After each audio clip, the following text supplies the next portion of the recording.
कृषी कॅपच्या कृषी सल्ल्यामध्ये आज आपण हळद बियाणांची साठवण याबद्दल माहिती घेणार आहोत. हळदीचे कंद काढताना पूर्ण कालावधी झालेले परिपक्व साधारण 9 महिने पूर्ण झालेले कंद काढावेत. कंद काढते वेळी 72 ते 75% पाण्याचा अंश असतो. तो साठवणुकीमध्ये 50% कमी झाल्यास उगवण क्षमतेवर परिणाम होतो. हळद काढणीनंतर बियाणासाठीचे कंद लगेच शक्य तेवढ्या लवकर सावलीत ठेवावे. बेणे प्लॉट घ्यायचा असल्यास हळकुंड बेणे वापरावे.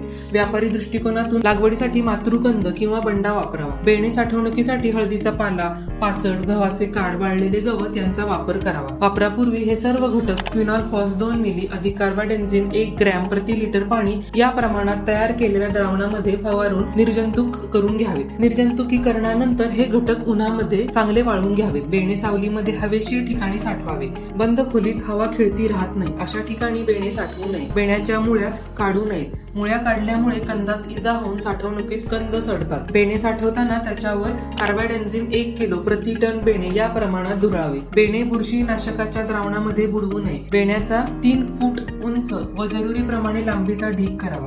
बेण्याचा ढीग 3 फुटापेक्षा जास्त उंचीचा केल्यास उष्णता निर्माण होऊन कंद खराब होतात. पाऊस आल्यास बेणे झाकावे. हळद बाजारभाव माहितीसाठी कृषी शेतकरी आधुनिक शेतकरी फेसबुक पेजला फॉलो नक्की करा.